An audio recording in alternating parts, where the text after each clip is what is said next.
마가복음 1장 21절부터 28절까지 우리 같이 한번 읽도록 하죠. 같이 읽까요? 시작. 그들이 가버나움에 들어가니라. 예수께서 곧 안식일에 회당에 들어가 가르치시매 무사람이 그의 교훈에 놀라니 이는 그가 가르치시는 것이 권위 있는 자와 같고 서기관들과 같지 아니함이로라. 마침 그들의 회당에 더러운 귀신 들린 사람이 있어 소리질러 이르되 나사렛 예수여, 우리가 당신과 무슨 상관이 있나이까? 우리를 멸하러 왔나이까? 나는 당신이 누구인 줄 아노니 하나님의 거룩한 자니이다. 예수께서 꾸짖어 이르시되 잠잠하고 그 사람에게서 나오라 하시니 더러운 귀신이 그 사람에게 경련을 일으키고 큰 소리를 지르며 나온다. 다 놀라 서로 물어 이르되 이는 어찌미냐? 권세 있는 새 교훈이로다.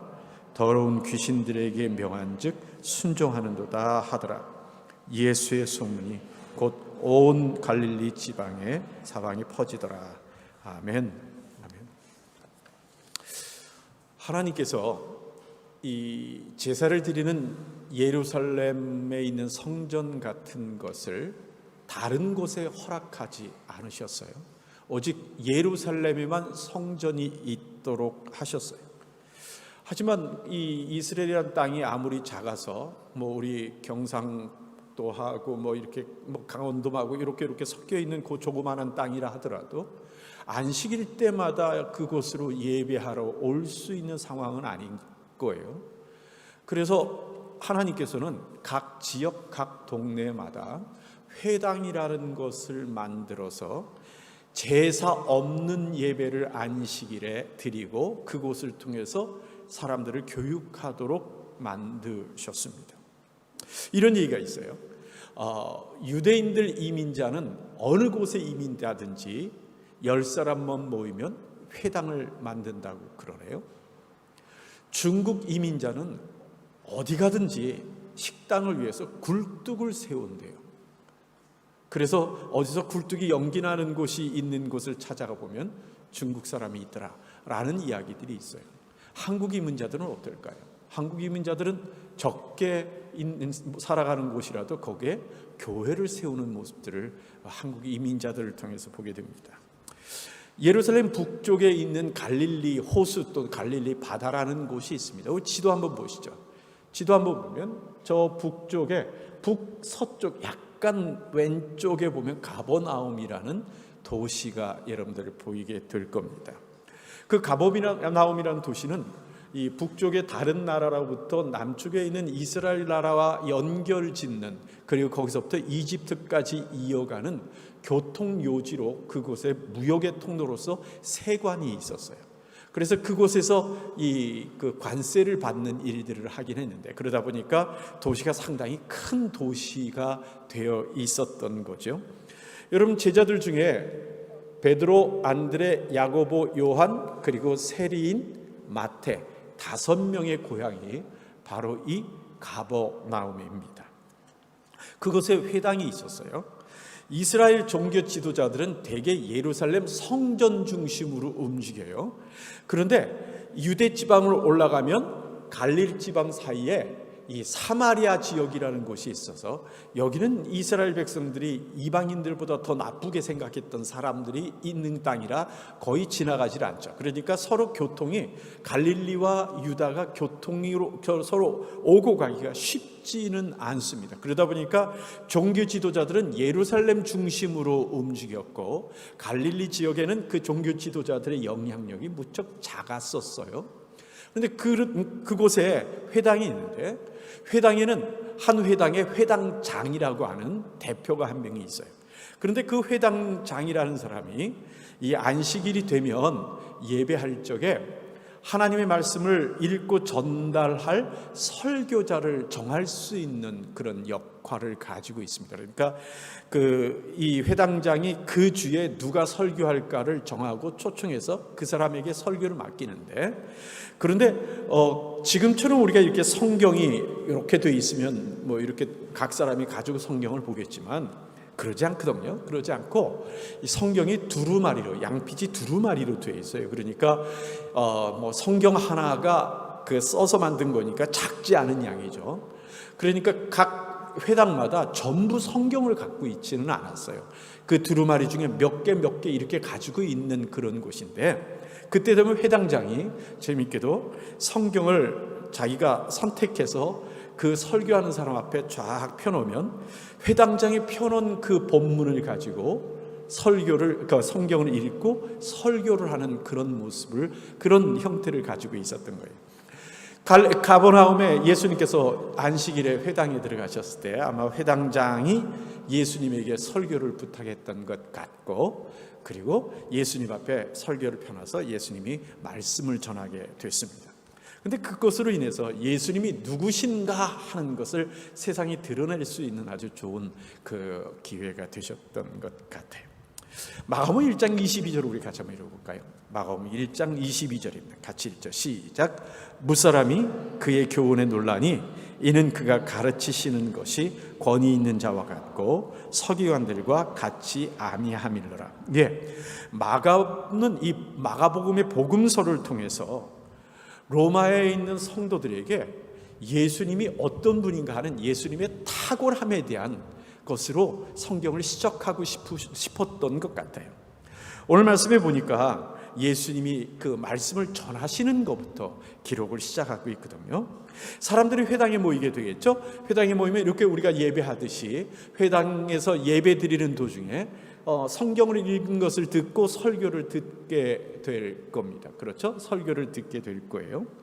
그런데 여러분 잘 생각해 보면 똑같은 본문이라 하더라도 설교자에 따라 설교의 내용들이 조금씩 다른 것을 여러분들도 그 예수 믿으면서 보게 돼요. 왜 그럴까요? 이 설교자의 지식의 한계, 그리고 설교자가 갖고 있는 문화적인 배경, 설교자의 인격 또는 설교자의 삶의 모습들로 인해서 그 성경을 바라보고 해석하고 설명할 때 조금씩 달라질 수 있는 건 우리가 알 겁니다. 아니, 하나님의 말씀에 가장 근접하게 말씀을 전하는 것이라 하더라도 설교자에 따라서 미묘한 차이들이 있는 것은 우리 모두가 인정할 수 있을 겁니다. 여러분, 설교에 있어서 가장 중요한 건 뭘까요? 성도들이 들을 만하게 맛깔나게 하는 매력적인 그 방법일까요? 아니면 성경에 대한 정확성일까요? 당연히 정확성일 겁니다. 그렇죠? 그런데 만일 설교하는 사람이 지적으로 아니면 여러 가지 부족함이 있다든가, 아니면 설교하는 사람에게 있어서 어떤 왜곡이 되어 있는 인격이 있다면, 그럼 여러분들 어떤 설교가 될 것 같다고 생각을 하십니까? 이태리에서 가이드 하시는 우리 성도들은 워낙 전문가답게 이 기독교 역사에 대해서 잘 아실 겁니다. 그렇겠죠? 그 과거에 어떤 사람들이 이 교회의 사제들이 됐던가 하는 것도 아실 거고, 그 사제들 중에 그 사제가 되어 있는 사람들 중에 문제가 있는 사람들도 많다라는 사실 또한 알고 계실 겁니다. 그 당시에 성경은 무슨 언어로 되어 있었죠? 라틴어로 되어 있었어요. 그렇죠? 아니, 예수님 당시 말고 지금 얘기하는 기독교 역사 속에서 성경이 라틴어로 되어 있어요. 물론 기록되기는 히브리어와 헬라어로 기록되어 있기는 하지만, 그러나 로마에 복음이 전달된 이후부터는 성경이 라틴어로 되어 있는 성경으로 이 근대에 오기까지 계속되어 왔다는 것 우리가 알고 있습니다. 자, 라틴어를 모르는 사제는 어떻게 설교할까요?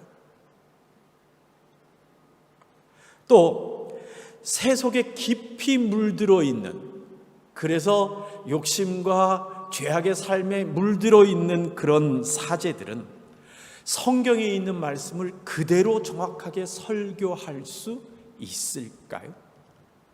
예를 들어 보면 이 삶에 있어서 거짓이나 또는 남을 속여서 먹는 사기하는 것을 사기를 하는 것을 삶의 방법으로 가지고 있는 부모가 있다고 하죠. 그 부모는 자녀들에게 정직과 진실과 그리고 또 신뢰라는 것을 제대로 가르칠 수 있을까요? 하나님 앞에 정직하지 않은 부모는 자녀들에게 바른 신앙을 심어줄 수 있을까요?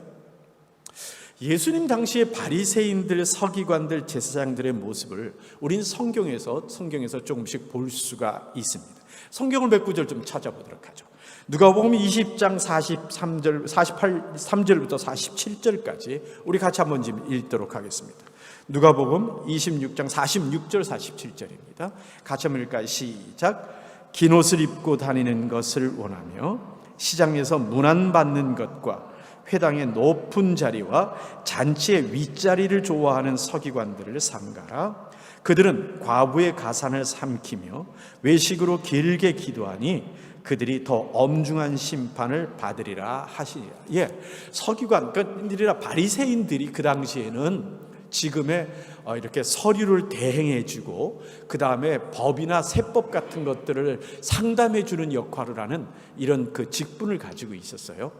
그런데 사람들이 상담 오거나 도움을 요청했을 때 연약한 사람들의 재산을 갈취하는 거죠. 그러니까 과부들이 유산으로 받은 것들을 속여서 자기들이 욕심을 빼앗는 일들이 종종 있었던 것 같아요. 그러니까 자기의 직분을 이용해서 악을 행하고 있는 거죠. 또요, 마태복음 15장 5절부터 8절까지 말씀 우리 같이 한번 읽어볼까요? 15장 5절부터 8절입니다. 같이 읽죠. 시작. 너희는 이르되 누구든지 아버지에게나 어머니에게 말하기를 내가 드려 유익하게 할 것이 하나님께 드림이 되었다고 하기만 하면 그 부모를 공경할 것이 없다 하여 너희의 전통으로 하나님의 말씀을 폐하는도다. 외식하는 자들아, 이사야가 너희에게 관하여 잘 예언하였도다. 일러스되 이 백성이 입술로는 나를 공경하되 마음은 내게서 멀도다. 하나님께 드린다는 핑계로 부모 공경을 하지 않는 그들의 마음에 있는 악함, 그것이 그 당시에 사람들이 가르치는 모습이기도 합니다.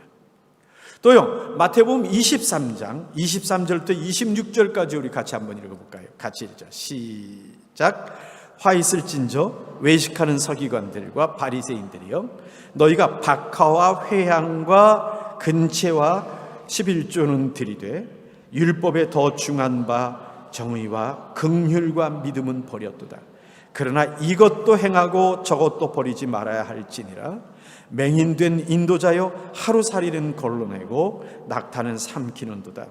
화 있을진저 외식하는 서기관들과 바리새인들이여, 잔과 대접의 겉은 깨끗이 하되 그 안에는 탐욕과 방탕으로 가득하게 하는도다. 눈먼 바리새인들이여, 너는 먼저 안을 깨끗이 하라. 그리하면 겉도 깨끗하게 되리라. 겉으로는 신앙생활을 하는 어떤 형식을 갖추면서 자기 스스로 아름다운 모습을 보이지만 그러나 속은 어떻다고요? 더러움으로 가득 차 있는 겁니다. 그럼 그런 사람들이 설교를 하거나 가르친다면 그러면 하나님의 말씀을 정확하게 제대로 전달할 수 있을까요? 그렇지 않을 겁니다. 여러분, 마태복음 21장 23절부터 한번 찾아보죠. 23절부터 26절까지 말씀 우리 같이 한번 읽어보겠습니다. 시작. 예수께서 성전에 들어가 가르치실 때 대제사장들과 백성의 장로들이 나와 이르되 내가 무슨 권위로 이런 일을 하느냐? 또 누가 이 권위를 주었느냐? 예수께서 대답하시되 나도 한 말을 너희에게 물으리니 너희가 대답하면 나도 무슨 권위로 이런 일을 하는지 이르리라. 요한의 세례가 어디로부터 왔느냐? 하늘로부터 왔냐? 사람으로부터냐? 그들이 서로 의논 이르되 만일 하늘로부터라 하면 어찌하여 그를 믿지 아니하였느냐 할 것이요, 만일 사람으로부터라 하면 모든 사람이 요한을 선지자로 여기니 백성이 무섭다 하여. 사람들을 두려워하고 자기들의 권위와 자기들의 안전을 위해서 하나님을 보지 않고 백성의 눈치를 보면서 살아왔던 그들의 모습입니다. 또 요한복음 11장 50절 말씀 하나 더 읽을까요? 요한복음 11장 50절입니다. 같이 읽겠습니다. 시작. 한 사람의 백성을 위하여 죽어서 온 민족이 망하지 않게 되는 것이 너희에게 유익한 줄을 생각하지 아니하는도다 하였느냐. 지금 예수님 죽이려고 이런 얘기를 하고 있는 겁니다. 음모를 꾸미는 것을 서슴지 않고 있는 그들의 모습을 보게 된다면 그들의 관심이 어디 있는 겁니까? 하나님의 마음에 있는 게 아닙니다. 자신들에게 있는 겁니다. 자신들의 권위, 자신들의 안전, 자신들의 욕심에 가 있는 겁니다. 그러다 보니까 질문하는 거나 서로 간에 이야기하는 것이 어떤 내용들입니까? 가이사에게 세금을 바칠까요 말까요? 여러 번 결혼한 여자가 천국 가면 누구의 아내가 되겠습니까? 이런 그 따위의 어떤 주제를 가지고 진실한 하나님의 말씀을 탐구하기보다는 상대방을 함정에 빠뜨려 이겨먹으려고 하는 논쟁하는 것에 관심이 많은 그들의 모습입니다. 그러니 예수님도 그들을 향하여 백성들에게 그들을 조심하라고 이야기하실 수밖에 없는 겁니다. 마태복음 23장 3절부터 7절까지 말씀 우리 크게 같이 한번 읽어보죠. 시작. 그러므로 무엇이든지 그들이 말하는 바는 행하고 지키되 그들이 하는 행위는 보받지 말라. 그들은 말만 하고 행하지 아니하며 또 무거운 짐을 묶어 사람의 어깨에 지우되 자기는 이것을 한 손가락으로도 움직이려 하지 아니하며 그들의 모든 행위를 사람에게 보이고자 하나니 곧 그 경문띠를 넓게 하며 옷수를 길게 하고 잔치의 윗자리와 회당의 높은 자리와 시장에서 문안받는 것과 사람에게 랍비라 칭함을 받는 것을 좋아하느니라. 예, 그렇습니다. 이러한 지도자들에게 들을 수 있는 하나님의 말씀은 무엇일까요? 어쩌면 그 하나님의 말씀에 욕심의 먼지와 거짓의 때와 그리고 자기 자신들의 생각으로 그 위에 색깔을 덧입혀버려서 이미 변해버린 말씀을 전하는지도 모르겠습니다. 분명히 하나님의 말씀을 가지고 전한다고 하는데 하나님의 말씀이 아닌 위선과 공허한 주장과 거짓된 이야기로 자기 이야기를 하고 있는지도 모르겠습니다. 그런데 예수님께서 지금 말씀을 전하고 계시는 겁니다. 하나님의 성령으로 전하세요. 다른 놀라운 이야기를 하는 것 아닙니다. 사람들이 좋아할 만한 어떤 꾸며 있는 그런 색깔을 칠한 이야기 하시는 것 아닙니다. 성경을 읽고 그냥 정확한 하나님의 마음, 하나님의 뜻을 전달하고 계시는 겁니다. 그런데 그 말을 들은 사람들이 어떻다고요? 놀랍니다. 마가복음 1장 22절 말씀, 우리 본문의 말씀 다시 한번 읽어볼까요? 1장 22절 시작. 무사람이 그의 교훈에 놀라니 이는 그가 가르치는 것이 권위 있는 자와 같고 석인관들과 같이 아민을 아니함이로라. 그렇습니다. 우리는 듣고 싶어하는 설교가 무엇입니까? 여러분, 화려하고 매력적이고 잘 꾸며진 그리고 재밌고 뭔가 들을 만한 이야기를 듣기를 원하십니까? 아니면 정확한 하나님의 말씀을 듣기를 원하시는 겁니까? 바울은요, 디모데전서 4장 1절 말씀에서 말세에는 미혹하는 영들에 의해서 그 미혹하는 영들의 말을 듣고자 찾아다니는 사람들이 나타날 것이라고 말씀하십니다. 또 예수님은요, 마태복음 24장 23절 24절을 통해서 말세에는 이곳저곳에 마음을 혼란케 하는 가르침을 따라서 쫓아다니는 사람들이 나타난다고, 그렇게 흔들리지 말라라고 주님께서 말씀을 하십니다. 여러분, 우리가 암송하는 구절이 있어요. 고린도전서 15장 58절 말씀 혹시 여러분들 기억하십니까? 아이고, 나오는 바람에 암송할 이유가 없어져 버렸네. 예, 같이 한번 해볼까요? 시작. 그런즉 사랑하는 자들아, 경고하여 흔들리지 말며 항상 주의 일에 더욱 힘쓰는 자들이 되라. 이는 너희 수고가 주 안에서 헛되지 않은 줄을 알미니라. 예, 흔들리지 않는 자들이 되라고 말씀하십니다. 고난의 때, 힘든 때가 오면요, 사람들의 귀가 얇아집니다. 그렇게 해서 미혹하는 말들에 귀를 기울이고 거기에 넘어져서 이리저리로 휩쓸려 다니다가 더 고생하는 일들이 생겨버리고 맙니다. 사단은요, 우리의 약해진 마음을 흔들 수 있는 말들을 우리에게 자꾸만 들려주게 됩니다. 하나님 말씀을 그대로 전하는데, 그냥 하나님 말씀대로 전하는데 놀라는 성도들이 있는 교회라고 한다면, 여러분, 그 교회는 좀 당황스러운 교회가 아닐까요?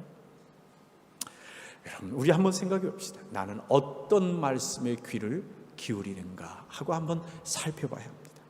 두 번째로, 그런데 예수님께서 말씀을 전하시는 중에 사건이 하나 생겼어요. 23절부터 24절까지 우리 같이 한번 읽어보죠. 시작. 마침 그들의 회당에 더러운 귀신 들린 사람이 있어 소리질러 이르되 나사렛 예수여, 우리가 당신과 무슨 상관이 있나이까? 우리를 멸하러 왔나이까? 나는 당신이 누구인 줄 아노니 하나님의 거룩한 자니이다. 예, 회당에 모인 사람들 중에 더러운 귀신 들린 사람이 하나 있었습니다. 갑자기 회당에 있다가 확 귀신 들린 게 아니라 오래전부터 귀신이 들려 있었던 사람인 것 같아요. 23절 말씀에 보니까 귀신 들린 사람이 있어라고 말을 하는 겁니다. 그러니까 귀신 들린 사람이 생겨가 아니라 그들 속에 귀신 들린 사람이 그냥 같이 있었던 겁니다. 저도 이 목회 중에 그 귀신 들린 사람들을 만나는 기회들이 있었어요. 정신병이 아니에요. 멘탈 디지즈가 아니고 진짜 귀신, 사탄 들린 사람들을 이야기하는 거예요. 다른데 그걸 이야기하는데 그런 사람들이 뭐 아예 심해져가지고 항상 그렇게 드러나는 사람이 있는가 하면 그렇지 않고 때로 그런 일들이 나타나서 가끔 나타나서 성도들 중에 내치지도 못하고 같이 살아가는 사람들이 있기도 합니다. 그러다 어느 순간에 조용히 있다가도 평상시에 가만히 있다가도 어느 순간 되면 확 그것이 드러나는 때가 있기도 합니다.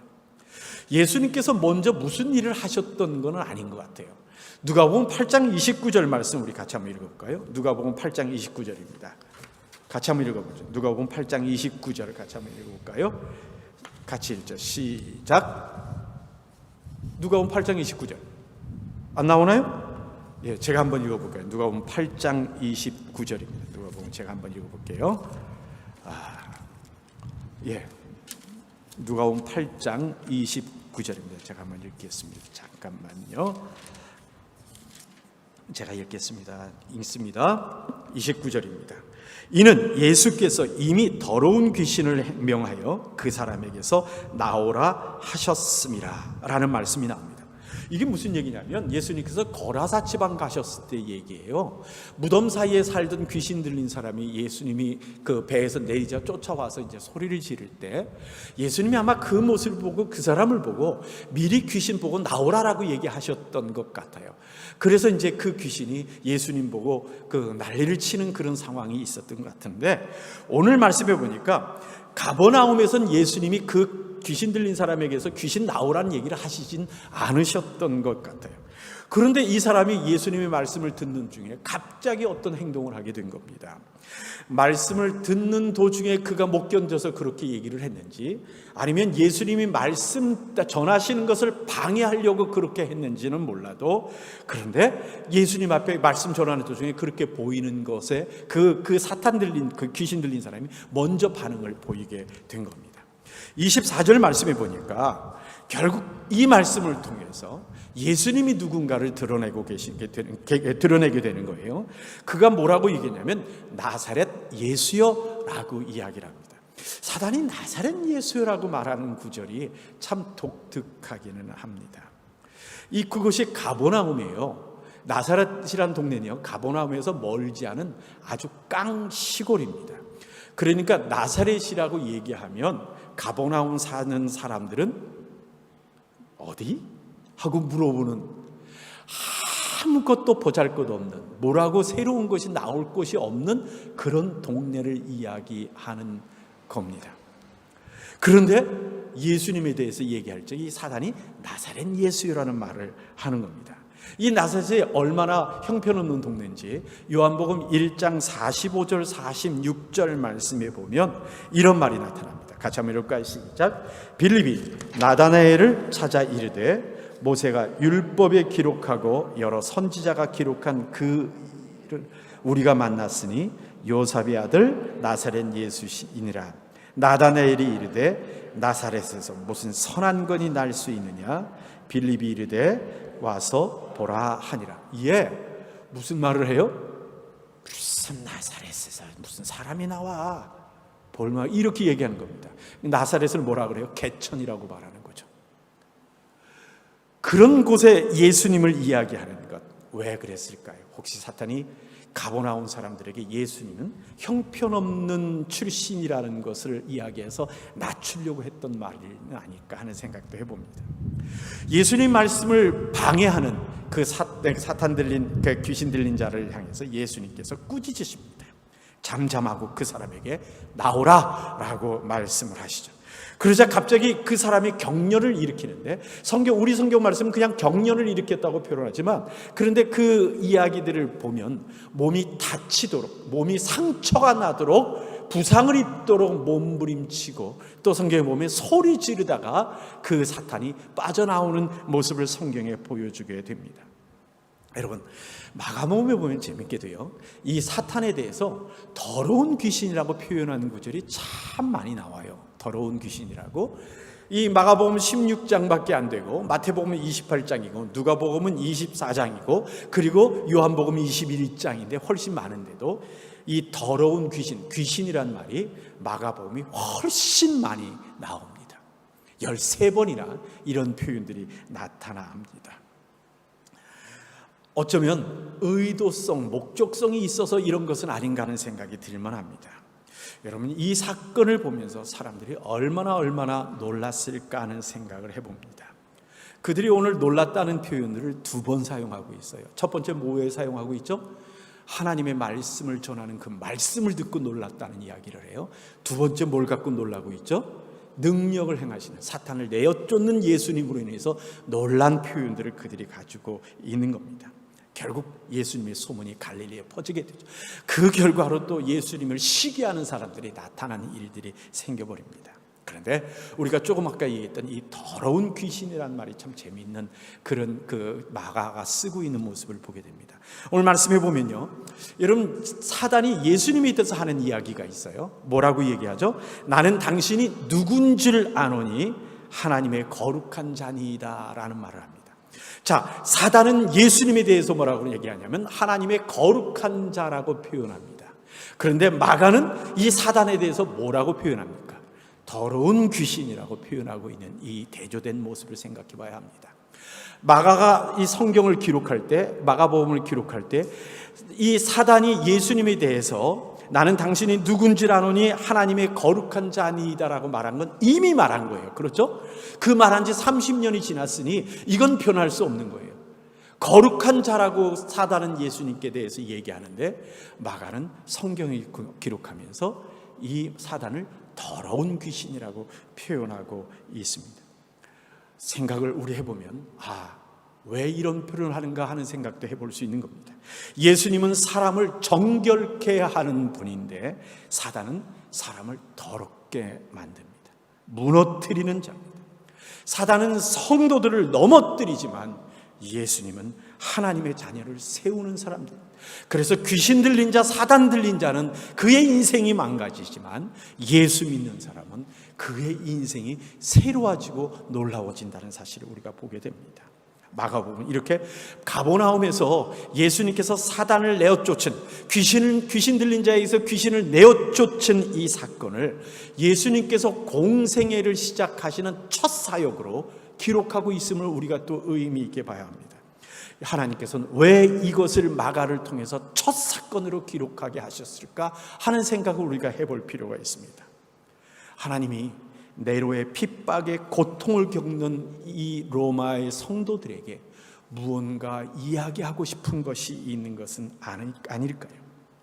거짓과 핍박으로 대적하는 자, 사탄을 이기고 그 사탄을 이기신, 말씀으로 이기신 그 예수님을 향한 그 마음, 두려워하지 말라는 그 마음을 이 로마에 있는 성도들이 마음속에 새겨주기를 원하시는 것은 아닐까요? 저 혼자 이런 생각을 해봤어요.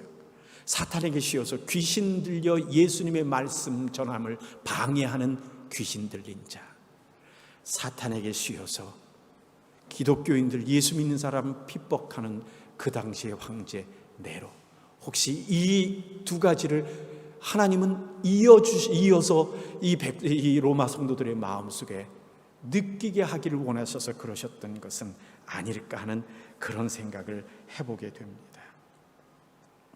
예수님의 승리의 권위를 느끼면서 이 세상의 핍박에 흔들리지 않기를 바라는 바로 하나님의 마음이 이곳에 담겨 있는 것은 아닌가 하는 생각을 해보는 겁니다. 말씀을 맺습니다. 마태복음은 유대인들을 위해서 기록된 복음서고, 누가복음은 로마 총독인 데오빌로에게 쓴 복음서고, 그리고 요한복음은 영지주의라고 하는 철학의 혼란을 겪고 있는 소아시아 지역에 있는 성도들을 목적하여 쓴 복음서입니다. 그러다 보니까 각 복음서마다 그 내용에 맞춰, 목적에 맞춰서 강조하는 바와 순서들이 달라 있는 모습을 우리는 보게 됩니다. 그렇다면 마가복음도 고난 중에 있는 로마에 있는 성도들을 위해서 쓰였다면, 하나님께서 마가를 통해서 그들을 향한 예수님의 사역과 행하심의 그런 내용의 강조점과 구조의 다름도 다 목적을 두고 하셨던 것은 아닌가 하는 생각을 해봅니다. 그래서 그런지요, 마가복음에는 예수님의 이적들이 풍성하게 담겨 있습니다. 어떤 교훈의 말씀이나 예수님의 강의, 또 그 산상보험과 같은 말씀보다는 대부분의 내용들이 이적과 이적을 이어서 예수님이 행하셨던 일들을 이어서 만들었고 있는 모습을 보게 되는 겁니다. 그래서 핍박하는 자, 파괴하는 자, 사탄을 이기신 예수님을 성도들에게 심어주기를 원하시는 것인 겁니다. 그러니까 뭘 얘기하는 걸까요? 두려워하지 말라, 놀라지 말라, 겁내지 말라 하는 이야기를 지금 하나님께서 담아두신 것은 아닐까요? 지금 우리가 맡고 있는 이런 상황이 예전 로마 성도들이 경험하고 있는 그런 상황과는 아마 다를 겁니다. 그렇게 다른 모양일지 모르지만, 그러나 하나님이 이 어려움 속에 처해 있는 우리들에게도 하고 싶은 말씀이 있지는 않을까요? 그것은 뭐라고 여러분들은 생각하십니까? 우리가 처한 사회적 환경은 동일할지 몰라도 어쩌면 각 사람들에게 하실 하나님의 말씀은 다를지도 모릅니다. 왜요? 이전에 내 개인적인 개개인의 삶이 달랐을 것이고, 이 어려움 속에서 또 하나님을 바라보는 우리들의 마음 상태가 다를 수 있기 때문에 그렇습니다. 하지만 동일한 것은 무엇일까요? 하나님의 말씀은 능력 있는 교훈입니다. 사단도 순종해야만 하는 능력 있는 하나님의 말씀이라는 것은 동일합니다. 우리의 경험, 우리들의 상식, 우리들의 세상의 원리, 우리들의 지식을 넘은 권세 있는 새 교훈이라는 것만은 우리들에게 분명한 사실임을 잊지 않았으면 합니다. 사단이 내 귀에 어쩌면 지금도 하나님의 말씀이 내 상황에서 해결책이 되지 않는다라고 꼬드길지는 모릅니다. 그러나 하나님의 말씀에 마음을 연 사람들은 하나님의 은혜를 경험하게 될 겁니다. 혹시 하나님의 관계가 지금의 내 상황에서 어떻게 나를 건져낼 수 있는가라고 하는 의문을 갖고 있는 성도들이 있으십니까? 그렇다면 하나님은 바로 그 성도들에게 이 복음을 들려주고 싶어 하실 것입니다. 아멘. 아멘. 우리 한번 따라합시다. 주의 말씀은 내 발의 등이요 내 길의 빛이십니다. 다시요. 주의 말씀은 내 발의 등이요 내 길의 빛이십니다. 아멘. 우리 옆에 사람에게 합시다. 주의 말씀은 당신의 발의 등이요 당신의 길의 빛입니다. 우리 적극적으로 손을 펴서 가르치면서, 주의 말씀은 당신의 발의 등이요 당신의 길의 빛입니다. 아멘. 우리 같이 한번 기도하겠습니다. 같이 기도하겠습니다. 맞습니까? 주의 말씀이 내 발의 등이고 내 길의 빛인 것이 맞는 겁니까? 혹시 주의 말씀을 듣기보다는 사람들의 이야기, 세상에 떠도는 이야기, 이것저것의 소식에 내가 더 많이 귀를 기울이고 있는 것은 아닙니까? 하나님의 말씀에는 깨달음이 없고, 혹시 사람들의 이야기에 내가 길을 찾으려고 하고 있는 것은 아닙니까? 우리 자신들을 한번 돌아봤으면 좋겠습니다.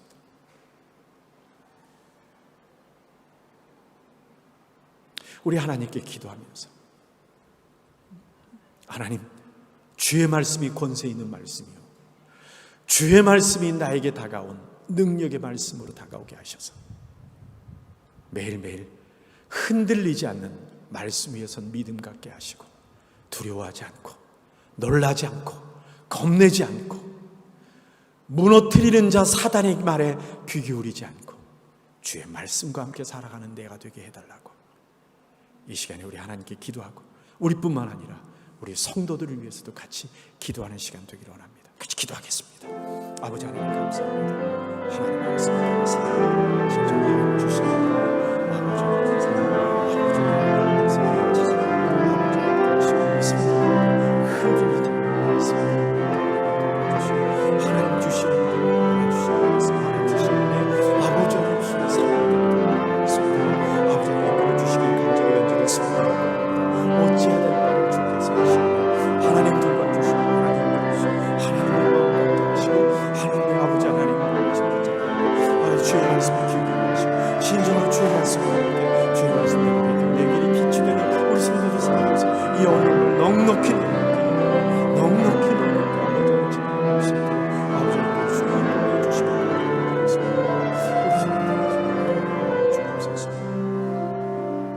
아버지 하나님, 우리가 해결할 수 없는 상황이고 우리의 힘으로는 어찌할 수 없는 지금의 모습이라 하더라도